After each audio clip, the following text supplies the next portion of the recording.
n'est-ce pas? Et donc intégrer les autres dans ma création, eh ben, c'est une façon de pouvoir écrire. Pour quelqu'un qui ne sait pas être solitaire. Bon, ceci, ça pose toujours problème. Alors, je vais vous lire le début. Bon, j'espère que ça va.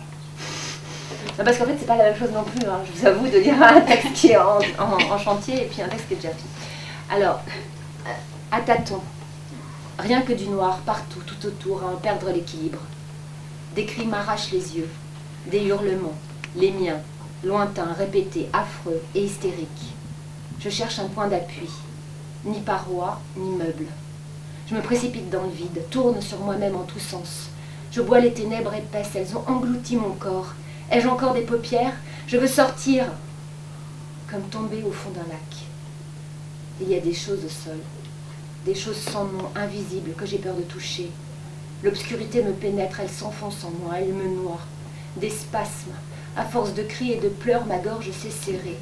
Un nœud d'ombre, d'énormes efforts pour parvenir à aspirer un filet d'air tout poisseux de ténèbres humides.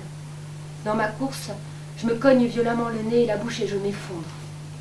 Un mur contre lequel ma main se souvient qu'elle est ma main, mes doigts, mes ongles, mon visage en feu contre la pierre du caveau. Mais les caveaux ne sont pas si vastes. Je me plaque contre ce mur. J'ai le goût du sang dans la bouche. Les hurlements se poursuivent alors que je suis muette. Est-ce moi qui crie ainsi, bouche fermée? Suis-je seule dans le noir? Suis-je seulement quelque part? Je veux appeler, mais cela ne vient pas. Mes mots sont étranglés, plus rien n'entre, plus rien ne sort. Je m'entends finalement dire d'une voix blanche que je ne reconnais pas. Il y a quelqu'un? Et le silence se fait, brutal, comme un coup de couteau dans la nuit. Alors, dans ce silence, dans cette ombre liquide qui me cerne, se lèvent les murmures, des voix, des mots, presque inaudibles. Ça parle, l'obscurité parle, des bouches. Il y a des lèvres quelque part ici, des lèvres qui ne sont pas les miennes, dans cette odeur de pourriture et ce goût de sang qui me coule dans l'arrière-gorge, des plaintes, des gémissements étouffés. Des femmes, ce sont des femmes qui prient toutes ensemble et pleurent en priant. Des femmes sans lèvres, car comment des lèvres pourraient-elles parler ainsi? Il faut ne plus avoir de dents, ne plus avoir de langue pour atteindre ce degré de douleur, d'expression de la douleur. Un trou, parler avec ces trous. Des trous peuvent-ils parler? Continuer à dire, à essayer de dire sans bouche, sans rien qui permettrait de parler? Non, il n'y a personne ici. Ni bouche, ni lèvres, ni femme. Ces voix sont dans ma tête. J'ai un nez douloureux qui sans doute pisse le sang.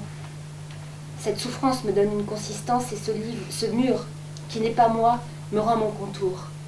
Je le caresse, je lui frotte le front, je m'y racle les dents et je me remets à gueuler tout contre la paroi pour faire taire cette peur qui m'étreint, pour faire taire ces voix qui tournent et se répondent sans s'entendre, pour faire taire cette douleur sans visage, cette douleur qui n'est pas la mienne, puisque moi j'ai un visage, une bouche, des lèvres, un nez qui pisse le sang.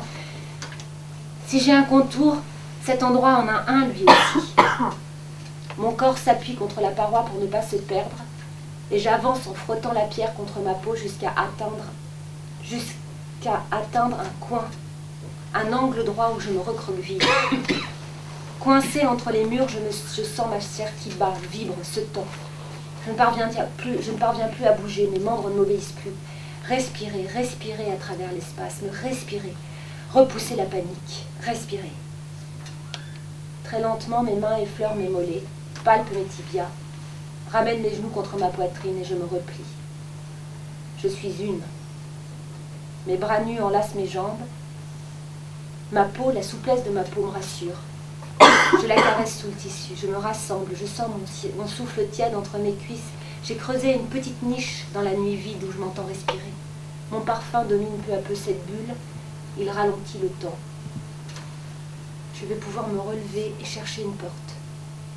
C'est aussi simple que cela, trouver la porte. Il y a bien une issue, il y a toujours une issue. C'est cette vieille terreur, cette phobie du noir qui m'a éloignée de l'interrupteur. J'ai sûrement mis du sang plein les murs, c'est idiot. Mais qui donc a éteint la lumière? Je sais que je ne dors jamais dans le noir, jamais, par peur de me réveiller. Dans un endroit comme celui-ci, par peur de m'égarer, par peur... Allez, il faut affronter les ténèbres. Les voix se sont tues. Mes cris se sont tus, il n'y a plus que ce mur et mon corps, le suivre, en faire le tour, trouver la porte. Mes yeux ne s'habituent pas au noir, je ne distingue aucune forme. Se relever et recommencer à avancer. Je râpe ma peau jusqu'au coin suivant, je ne m'arrête pas, je continue, pas de fenêtre, pas de meubles, pas de cadre, rien. Il n'y a rien, que ce mur, blanc sans doute comme une feuille, et mon corps tout contre. Pourquoi blanc? Je ne suis pas dans ma chambre, ni dans aucune chambre d'ailleurs. Étais-je seulement dans un lit quand je me suis éveillée? J'avance encore vers le 3e coin. J'explore la pierre nue et rugueuse qui n'en finit pas de se dérouler sous mes doigts. Je tourne le dos au vide obscur, la poitrine plaquée contre la paroi. Mes seins me font mal. Je les palpe, ils sont tendus, durs comme cette pierre, écrasés dans le corsage trempé qui tente de les contenir. Mes seins suintent sous le tissu. Mon Dieu, j'ai un enfant. Un tout petit, oui, je sais cela, je ne sais même que cela, le poids de ton corps dans mes bras. Tu es né, comment ai-je pu t'oublier, t'abandonner à la nuit? Ma chemise est imbibée de ce lait qui me sort des seins et je ne t'entends pas pleurer. J'ai peur de parler, j'ai peur de t'appeler, mon ange, peur que les murmures ne reprennent. Quand vais-je atteindre cet autre coin? Il faut que je te rejoigne, que je te retrouve, ce lait pour toi, mon cœur. Où es-tu? Les sanglots reprennent en moi et avec eux ce feu qui brûle ma gorge. Je dégouline de lait, de sang et de larmes, je dégouline de vie. Mon être est gros encore de ta présence, je bute contre quelque chose. Ça a la consistance d'un corps, d'un petit corps inanimé. Mon fils, je m'accroupis pour te ramasser. Je te prends dans mes bras avec tendresse. Je caresse cette chose glacée qui n'est pas toi. C'est une longue chevelure accrochée à une tête d'adulte sans corps, sans chair, un débris humain que je lâche dans le noir en hurlant, et ma voix se noie dans les murmures de toutes ces femmes qui ont repris leur affreuse prière. Voilà, donc ça c'est le début.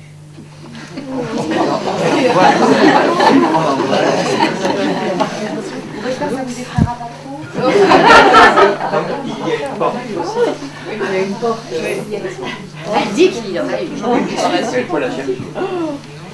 Un moment, vous vous parlez, vous dites je cogne mon corps contre ce mur qui n'est pas moi, mais qui définit mes contours, ou à peu près. Et vous avez fait un lapsus. Au lieu de dire contre ce mur, vous avez dit contre ce livre. Oui, j'ai senti ça. Alors, dites-moi, ça m'intéresse beaucoup, parce que ces livres qui ne sont pas vous, vous définissent finalement. Bah, en fait, je voulais. Comment ce passage-là, ça a l'air idiot, hein, mais c'est pas pour dans une le passage, métaphore. mais Mais en dans le général. passage, Ah dans oui. le passage, c'est une métaphore de l'écriture, en fait. C'est pour ça que j'ai essayé de. En fait, c'est toute une histoire et tout, bien sûr. C'est qui. Mais pour moi, c'est aussi une métaphore de l'écriture à tâtons. Peut-être une métaphore de mon travail d'écriture. Quelque chose entre le corps et la feuille.